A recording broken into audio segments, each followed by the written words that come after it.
Magandang umaga muli mga kapatid. So tuloy po natin ang ating mensahe ng nakarang linggo tungkol po sa church discipline. Noong nakarang linggo ay ating pinag-aralan yung unang bahagi po ng church discipline. Yun ang instructive discipline. Ano po?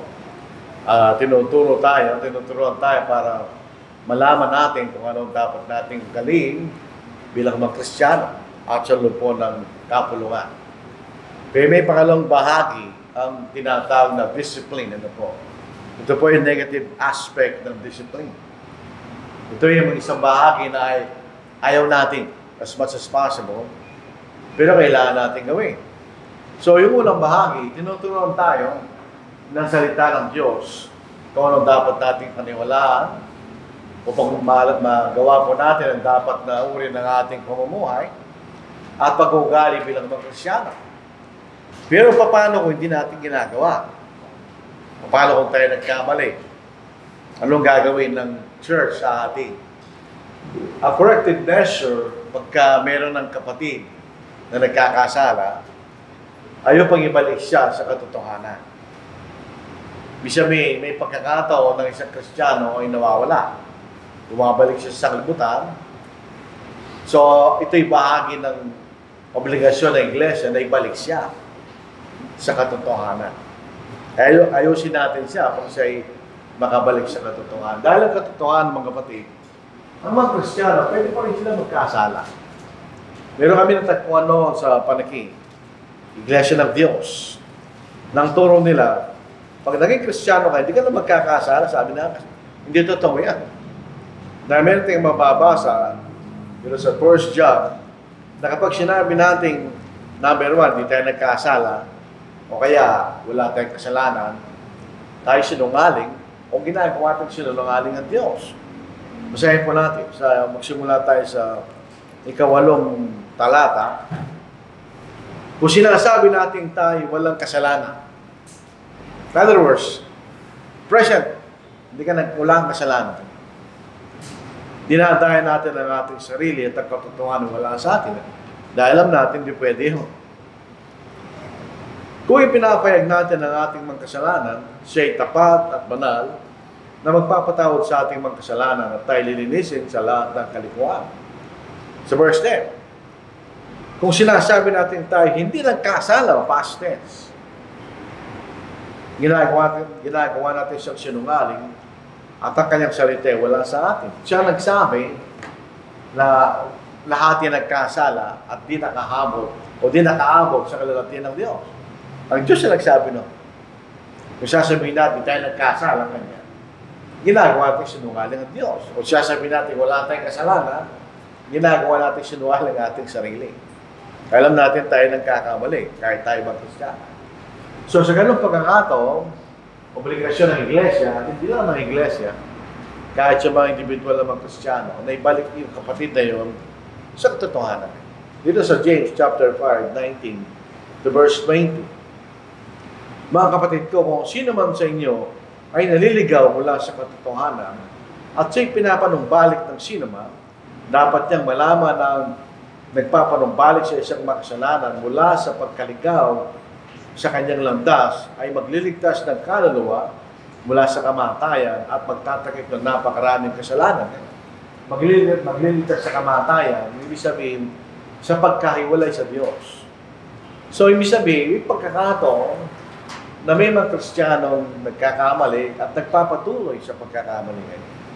So, anong gagawin ng iglesia? Yun ang bahagi tinatawag natin corrective discipline. Yun ang negatibong aspeto in the sense na ayaw natin gawin as much as possible at hindi madaling gawin. Na pagsabihin mo ang isang kapatid na nagkakasala. Ang ginagamit natin ay ang salita ng Diyos. Tandaan rin po natin, dahil tayo po autonomous at independent sa ibang mga churches of Christ. Pag meron tayong problema sa ibang kongregasyon, tayo ang magsasolve, no? Hindi natin sinasabi sa ibang kongregasyon. Tayo may obligasyon, no? At ang ginagamit natin ay ang salita ng Diyos. In other words, pwede mong gamitin na psychology, totoo yun. Pero pinag-uusapan dito, siya nagkakasala. Kailangan natin mapatunayan mula sa salita ng Diyos na siya nagkakasala. At ang anumang bagay na solusyon na dapat nating ibigay, yung mula rin sa salita ng Diyos. Tandaan, anumang personal advice ng sino bang tao, hindi perfect advice na yun kung galing sa tao. Kaya kailangan gamitin natin ang salita ng Diyos. All Scripture is given by inspiration of God. Ang salitang inspiration is literally God breath. Galing sa hininga ng Diyos, Kanya. And is profitable for doctrine, for proof, for correction, for instruction in righteousness, that the man of God may be complete, thoroughly equipped for every good work. So, sa lumang salin, that the man of God may be perfect. Kanya. Pero mas maganda, ang ibig sabihin ng perfect, complete. So, tama yung salin nito. Sabihin, ang ginagamitin natin ay ang salita ng Diyos. So, yung instructive na bahagi ng discipline, ang ginagamit natin ang salita ng Diyos. Di ba? Gayun din sa pagtuturo, ang ginagamit natin ang salita ng Diyos. Gayun din sa pagwawasto. For proof, ganyan. Ginagamit natin ang salita ng Diyos. For correction, ganyan. So, positively, negatively, ang ginagamit natin sa disiplina ay ang salita ng Diyos. Kaya pag may kapatid na nagkakasala, kailangan gamitin natin ang salita ng Diyos. Hindi natin gamitin ang karunungan ng tao. Hindi natin masosolve yun sa ganung paraan. Kailangan mapatunayan natin na meron siyang nilabag na kautusan ng Diyos.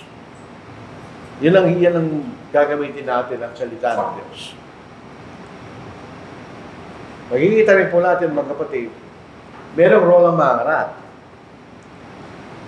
Although merong role ang mga kapatid, ito yung obligasyon natin lahat.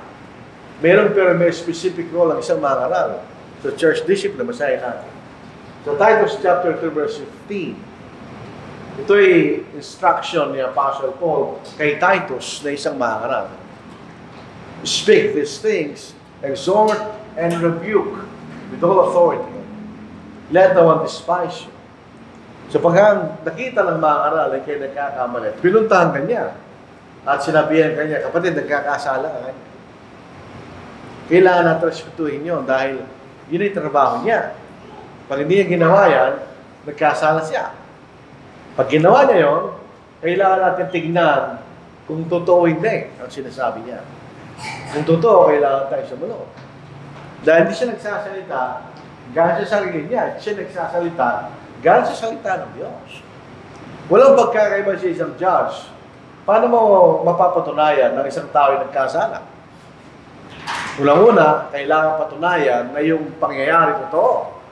Yun ang unang role ng isang judge. Pagkatapos, titignan niya yung pangyayari kung ito'y lumabag sa batas.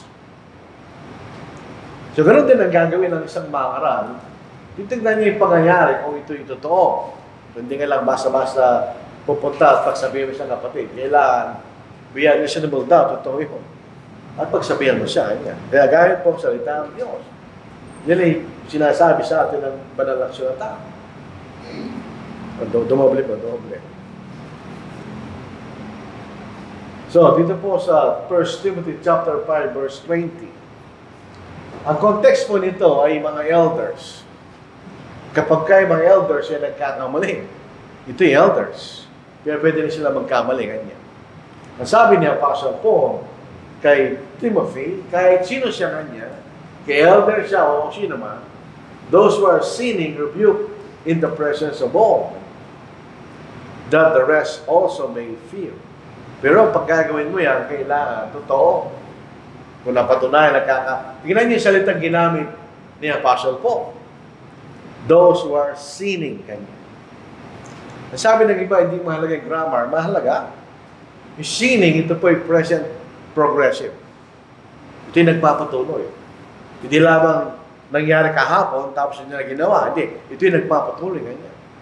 Rebuke in the presence of all. So, hindi lamang isang pagkakataon na nagkamali kapatid. Maraming pagko-correct.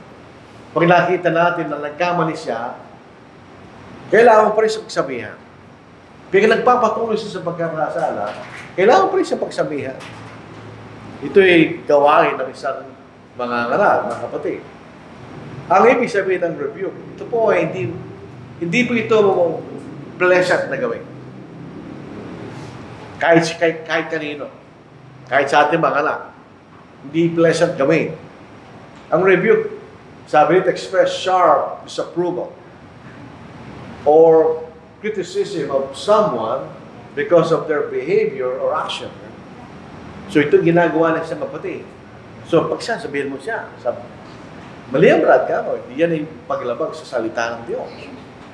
So yun ang isang definition. Pangalawa, to find fault with, correct through word. So napatunayan mo siya yung pagkakamali, siya i-correct mo sa pamagitan ng salita. Isa kaso ng church sa pamagitan ng salita ng Diyos. Hindi sa pamagitan ng salita. Pangatlo, to reprehend severely, chide, admonish, reprove, to call to account, show one his fault, demand an explanation by deed, to chasten, to punish. Ang general definition ng rebuke, sinasabi mo sa isang kapatid ng kasala.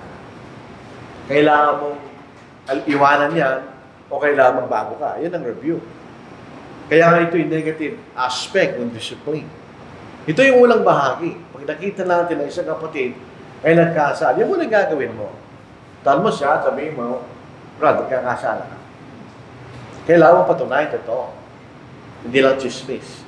So sa iglesia, wala yung marites at tol. Bawal yun. Pagsasabihan natin, kailangan totoo.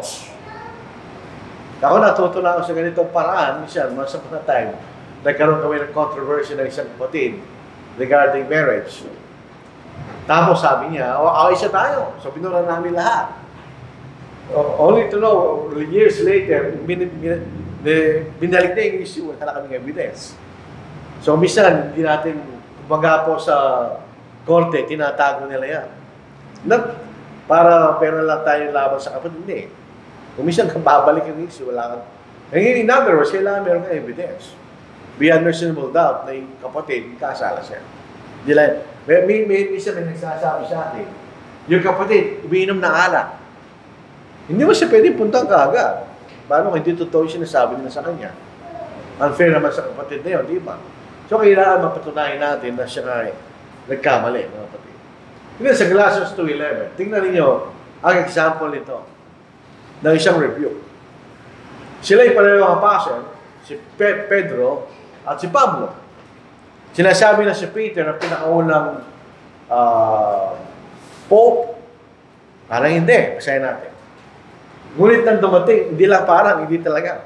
Ngunit nang dumating si Cephas, yan ang isang pangalan ni Pedro, sa Antioquia, sumalungat ako sa kanya ng mukhaan. So, face to face.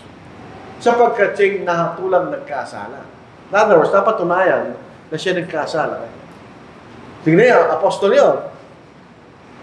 Bago dumating ang ilan mula kay Santiago, dati siya nakikisalo sa mahintin. Ngunit nang sila'y dumating, siya'y umurong at tumiwalay dahil sa tatakot sa pagkat na pagtutuli kanya. At ang mga mangudyo'y nakisama sa kanya sa ganitong pagkukunwari. Kaya't maging si Bernabe ay natangay sa kanilang pagkukunwari kanya. Ngunit nang makita ko na hindi sila lumalakad ng matuwid sa katotohanan ng Ebanghelyo, sinabi ko kay Cephas sa harapan nilang lahat, kung ikaw ng Hudyo ay namumuhay kaya ng mahintin at di kaya ng Hudyo, bakit ang pinipilit ng mahintin na mamuhay ng kaya ng Hudyo? Ito yung example ng isang review. Ito yung ginawa ni Pablo laban kay Pedro. So most probably, hindi talaga siya walang first pope. In the first place, wala namang pope sa Biblia. At hindi siya pareho lang sila ng rango. Kung si Pedro ay mas mataas, hindi mo pwedeng gawin yun. Pero pinagsabihan siya ni Pablo. Unang-una, si Pedro ay nauna kaysa kay Pablo.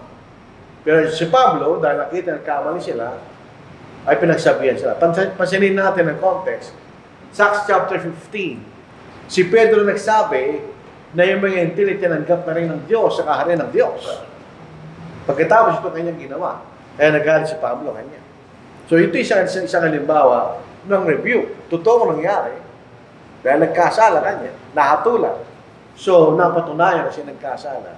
So siya pinagsabihin ng Pablo kanya. Kung ikaw na Hudyo kanya, ay namumuhay kaya na mahintin, hindi kaya na Hudyo, bakit ang pinipilit na mahintin na namumuhay na kaya na Hudyo kanya? So in other words, nating ipilit ang kautusan ni Moises sa mga Hudyo. Ngayon, paano kung hindi siya nagbago. Yung pinagsabihin natin ng kapatid, pwede siya nagbago. Anong gagawin natin? May mga kaso, mga kapatid. Ito, isang kapatid na nagkakasala laban sa isang kapatid. So ito yung personal sin ng isang kapatid laban sa isang kapatid. So anong gagawin? So may proseso yan. Sa Matthew chapter 18, 15 to 17. So ito po ay personal sin. Hindi ito doctrinal sin. Ano po? Kung magkasala laban sa iyo yung kapatid, pumarong ka at sabihin mo sa kanya ang kanyang pagkakamali kapag kayong dalawa lamang. Hindi yung pinagkakalat, kung dalawa lang kayo. Kung pakinggan ka niya, in other words, tanggapin niya siya nagkasala, ay napanambalik mo yung kapatid.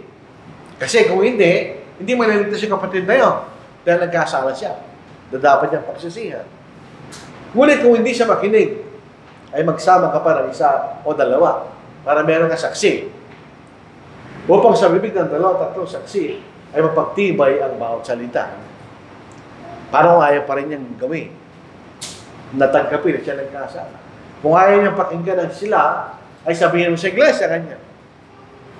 So, and then dito ngayon, ilalapag mo yun sa kapulungan. At kung ayaw niyang pakinggan ng maging ang iglesia, ay ituring mo siya bilang isang entil at maliningin language. So, iiwalay siya sa kapulungan. Ibig sabihin. Hanggat hindi siya magsisi. So ito yung church discipline. Ang withdrawal of fellowship, hindi ito pinakahulang akbang, ito pinakahuli. Pag pinagsabihin natin sa kapatid, sa parting ito, ayaw tanggapin siya nagkasal sa isang kapatid, na totoo ang nangyari, yun ang mangyayari sa kanya, so ihiwala. Magkakaroon ng withdrawal from fellowship. Okay? Hindi natin siya tuturing na bahagi ng kapulungan ito. Yun ang ibig sabihin. Nais siya sumamba, okay, sabat siya. Pero hindi natin siya tuturing at bigyan karapatan bilang isang miyembro ng ating kapulungan. Pangalawa, makita natin, paano kung walang kaisa? Dito po sa particular na limbawa rito, ang walang kaisan ay pagiging tama. Pero generally, ang walang kaisan, ikay lumalabag sa kautsa ng Diyos. Papasok rito yung Panginoon ng alak, Panginoon ng garilyo, etc. etc. Lahat na sinasabi ng Biblia ng kasalanan. At yun ay ginagawa mo. Anong gagawin natin? Sa 1 Thessalonians 3:6, aming ipinag-uutos ngayon sa inyo, mga kapatid, bilang kapulungan. Sa pangalan ng ating Panginoon sa Kristo o sa autoridad ng ating Panginoon sa Kristo, na kayo lumayo sa bawat kapatid na namumuhay sa katamaran at hindi sa tradisyon na tinanggap nila sa amin. Pag isang kapatid di siya tumalakad, ayon sa tradisyon, in other words, sa pagkakataon na ito, ang ibig sabihin ng tradisyon, yung sinabi ng mga apostol. Kung lumayo ka sa kanya, sapagkat noon pa man kami kasama ninyo, ay aming iniutos sa inyo. Kung sino man ayaw magtrabaho, ay wag din naman kumain. Sapagkat aming nababalitaan ng ilan sa inyo ay namumuhay sa katamaran at di man lamang gumagawa, sa halip ay mga mapangimasok, mapakialam. Pagka wala kang ginagawa, yun ang gagawin mo.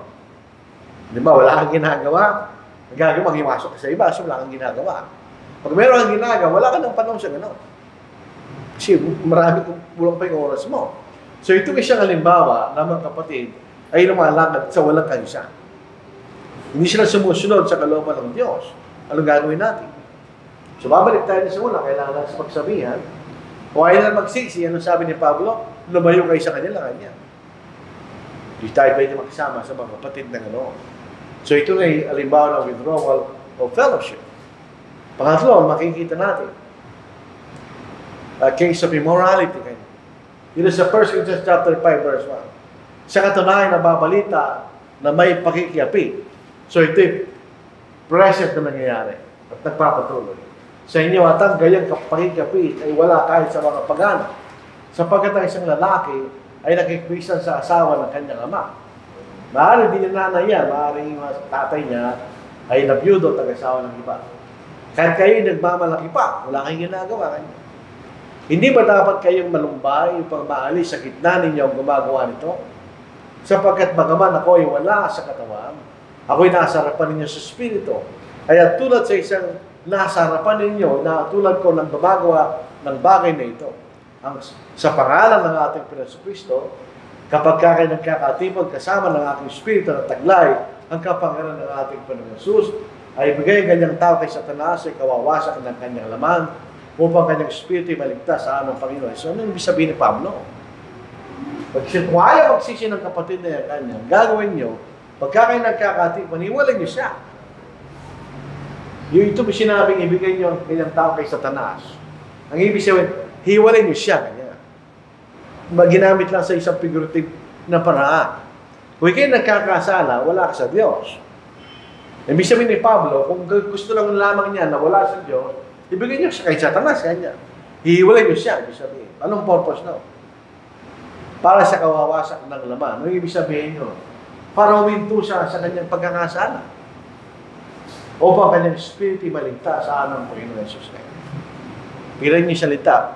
Pagka nawasa ang kanyang laman, ininto niya yung bagay na yun kanya, siya nagsisi, siya maliligtas sa anong Panginoon Jesus. Yun ang ibig sabihin ni Pablo. So, yun po isang halimbawa ng withdrawal of fellowship na gagawin ng iglesia. False teacher. May tumayo sa harapan natin na nagtutur na mali, ang gagawin natin. May nung pong January 19, sa pangalan ni Brother Ronnie, yan ang sinabi niya, di ba? Huwag natin tangkapin ng anumang guro na nagtuturo ng maling aral. So, Romans 16, verse 17, verse 18. Ngayon sinasama ko sa inyo, mga kapatid, na tandaan ninyo ang mga lumilika ng pagkamabahagi at mga katitusuran na labas sa mga aral na inyong natutunan, lumayo kayo sa kanila. Sapagkat naman kayo, sabi ng Bikulan, batang yan, gayon, ay di naglilingkod kay Kristo na Panginoon. Natin, kundi sa kailang sariling tiyan, at sa pamakita ng kailang mahusay na pananalita, at patatamis na talumpati, ay dinadahin nila mga puso ng mga walang muwangan. Pag may nagturo na maling aral, talisin natin siya. Ibang-ibang usapan yan. Pag ito yung public, nagtuturo na maling aral, hindi ka pupunta ka sa akin mo po siya. Hindi na. Public na yun eh. So public, public din ang gagawin natin. So halisin natin siya sa ating kapulungan. Dahil kung hindi, maahawa yung mga kapatid sa maling aral na yun. Di ba? Yun ang problema to. Dito rin po sa Titus chapter 3 verse 10. Ang tang lumilika ng pagkamabahagi pagkatapos ng una at ikalawang pagsaway ay iwasan mo. Yabang nalala mo ang gayon ay baluktot at nagkakasala dahil natulad niya kanyang sarili. May mga kapatid na hindi nagbabago. Kaya pagsabihan pa natin sila, ganoon pa rin sila. Ang sabi ni Pablo, isa, dalawang beses lang kanya. Pag ganoon pa rin, iwasan mo na siya kanya. Bakit? Hindi na magbabago yung kanya. Yung sabi ni Pablo. Sa verse 10 at sa English, as for a person who stirs up division after warning him once and then twice, have nothing more to do with him, knowing that such a person is warped and sinful, is self-condemned. Warp, isabihin, hindi na magbabago yun. Hindi na magbabago yung kanya. She is self-condemned, sabi niya. So pagka ganon, iwalay rin po natin siya. Ito rin sa 2 John 9. Ito po tatlong tao yan, kung tutignan natin. Number 1. At sino mang lumalampas, ito isang ulang tao, at hindi nananatili sa ni Kristo, hindi kinaroon ng Diyos. Ang nananatili sa aral ay kinaroon ng Ama at hindi ng anak. So yun yung ulang tao yun. Yung pangalawa, kung sa'yo dumating ang sino man, at hindi dalang aral na ito, huwag niyo siyang tanggapin sa inyong bahay, at huwag niyo siyang batiin. Pangalawang tao yun. Sino yun? Yung nagdadala na maling araw. Sino yung pangatlong tao? Yung mamabati sa kanya. Sapagkat nagmamabati sa kanya, ay nakikibahagi sa kanya masasamang gawa. So pag pinayagan natin na magpatuloy yung tao nagtuturo na maling aral at tinanggap natin siya, masasama tayo sa kanya masamang gawa kanya. So pagka false teaching, kailangan natin humumuli tayo. Huwag tayo magsama sa gano'n. So anong dahilan? Bakit ginagawa natin yun? Number 1, para mapanatili natin ang kadalisayan ng iglesia. Kasi pag pinabayaan natin, wala natin moral authority sa ibang mga bagay pa. Sabi dito sa 1 Corinthians 5, 6, 7, hindi mabuti ang inyong pagmamapuri. Ibig sabihin, wala silang ginagawa. Hindi ba niyo nalalaman ng kaunting pampalasa ay nagpapausa sa bumasa kanya. Yung pong gumagawa ng mga tinapay, para sa yung masa, kaunti lang nilalagay niya dyan. Dahil pag dumami yan, papait. Yung tinapay, okay, masyadong lalaki. Hindi mo lang siya makakain. Kaunti lang. In other words, kahit kaunti lang yan kanya, eventually, may influensya niya, kabuuan kanya. Alisin niyo ang lumang pampalsa upang kayo maging bagong masa. Kung paano kayo ngayon walang pampalsa. Sapagkat si Kristo, kordero ng ating Paskua, ay nailagay na niya. Yung Paskua, Passover. Yung Passover, sila yung nag-aalay ng isang kordero sa Old Testament. So si Kristo ang ating kordero, para lang pasantahin ng Diyos sa kaparusahan. Dahil pinatawag tayo sa ating mga kasalanan. So, yun ang isang dahilan. Mapanatili natin ang purity ng Iglesia. Number 2, upang yung magkasalanan ay magmapahiya sa kanyang kasalanan. Di ba sa eskwelahan, pagka minsan pinapahiyaan ng teacher? Anong dahilan doon? Para ikaw mapahiya at magbago ka. Pangalawa, para matakot din ka klase mo. Lain yung tandaan ng mga hindi sumusunod sa aming mga sinasabi, na sulat na ito, huwag niyo siyang pakisamahan ng siyang mga pakiyakan niya. Ang isang bagay sa isang tao, gusto mong ikaw ay mapasama sa mga kasama mo. Yan ang natural na kalakaran ng sino mang tao. You want to belong. Kaya kay belong sa isang kongregasyon at nagkasala ka, at ikaw ay nilalayuan ng mga kapatid, ikaw'y papahiya. At kung ikaw'y meron pa rin malasakit sa iyong kaluluwa, ikaw'y magsisisi. At siya'y magbabalik sa kapulungan. So, yun ay isang dahilan, mga kapatid. At upang siya magsisi. Sa 1 Corinthians 5:4, sa pangalan ng ating Panginoon Jesus, kapag kayo nagkakatipon kasama ng aking Espiritu, nataglay ang kapangyarihan ng ating Panginoon Jesus, in other words, ang salita ng Diyos, ay ibigay kanyang tao kay Satanas. So, siya ihiwalay.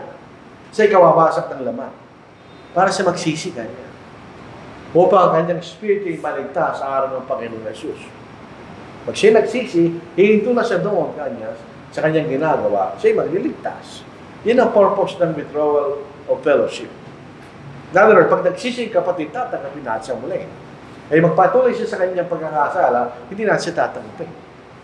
Yan ang makikita natin mga dahilan bakit inuutusan tayo sa ganung bagay. Kaya anong obligasyon natin sa mga kapatid na hiniwalay?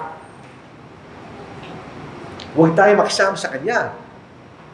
Dito masahin na sa 1 Corinthians 5:9. Isinulat ko sa inyo ang aking sulat na huwag kayong makisama sa mga mapakyapid. Hindi yung ibig sabihin ay sa mga mapakyapid sa libutan ito. Bisaya sa mga kapatid. O sa mga masasakin at sa mga magnanakaw o sa mga sumasaman sa Diyos-Diyosan, sa gayon kailangan pa kayong lumabas sa libutan. Kundi ngayon ay sinusulatan ko kayo na huwag kayong makisama sa kanina mga tinatawag na kapatid. Kung si mapakyapid, sakim, sumasama sa Diyos-Diyosan, o nagmumura, o maglalasing, o magnanakaw, yung magbanlamang kayong kumain kasalo ng kanyang uri ng tao, niya. Kung sa kahit yung social fellowship, huwag kayo makisama kanya. Huwag kayo makakain sa kanya. Yun ang responsibility natin pagka nag-withdraw tayo sa isang kapatid.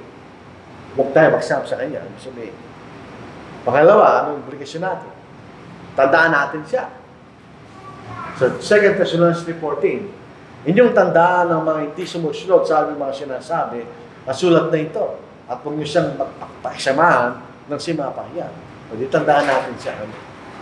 Pangatlo, na obligasyon po natin sa mga tao na ron, huwag na siya tanggapin sa kapulungan.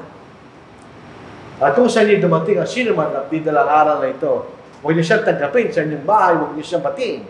Kapagkat ang mga sa kanya, nakikibahagi sa kanyang masasamang gawa. Hindi na natin pwede tanggapin sa bahay natin. At huwag natin tanggapin sa kapulungan. Kung ayaw niyang pakinggan sila, ay sabihin mo sa iglesia, at kung ayaw niyang pakinggan maging iglesia, ay turing mo siya bilang isang gentil at manaling lang peace kanya. So eventually, hindi rin natin siya tatanggapin sa kapulungan. Ang purpose niya lahat, para magsisi siya. Pangalawa, para di siya gayahin ng sino man. At magkaroon ng takot ang mga kapatid na lumabag sa kalooban ng Diyos. Pero hindi natin siya kaaway. Kaya ito, ang salita ng Diyos ay balance. Kapag yung Kristiyano, balance niya. O huwag natin siya tanggapin. Pwede na siya kaaway. Tandaan natin, siya'y kapatid na nagkakasala. Hindi na siya kaaway. Gaya ba huwag niyo siyang ituring kaaway? Kung di niyo siyang pagsabihan bilang kapatid, ganyan. Gusto pa rin ang ating parang intensyon ay mabalik siya sa ating kapulungan sa paglilingkod sa Diyos. Hindi siya kaaway. Hindi katulad ng mga taga-denominasyon. Hindi na sila kapatid. Pero itong kapatid na ito ay kapatid natin ito. Huwag natin siyang pagsabihan bilang isang kaaway. So, bilang panghuli, ang church discipline nagsisimula yan sa pagtuturo. Hinggil sa kalooban ng Diyos para malaman ng Kristiyano kung ano ang dapat niyang gawin at ibuhay bilang isang Kristiyano. Pangalawa, kapag ka isang kapatid sa iglesia ay nagkakasala, meron tayong obligasyon na ayusin siya, ibalik natin siya sa katotohanan. Obligasyon na hindi lang ng preacher, kundi ng buong obligasyon. Ngayon, kung yung nagkakamaling kapatid na babae, lalaki, ay hindi nagsisi sa kanyang kasalanan, nagpatuloy siya sa pagkakamali, ay lahat tayo magwalay sa kanya. Para sa pag-asa na siya magsisi at manambalik sa Diyos. At tuminto na siya doon sa kanyang pagkakasala. So, mahalaga church discipline, di ba? Ito kung minsan, yung negative aspect ng church discipline, kasi hindi natin ginagawa. Dahil nga dito madaling gawin, it's not pleasant to do, pero kailangan natin gawin. So, ito po ang ating mensahe po sa habang po ito, sana matuto tayo sa sinasabi ng salita ng Diyos. Ito yung obligasyon ng nating lahat bilang kapulungan ng ating Panginoon. Hindi lang obligasyon ng sino man, kundi na buong kapulungan ng Iglesia. So ito po ang ating mensahe. Purihin po natin ang Diyos at ang Kanyang salita at tayo magtiwala sa Diyos at sa Kanyang salita. So ibigay natin muli kay Brother Macho po magpauna sa pagpapangawit para sa ating ambagan o abuluyan.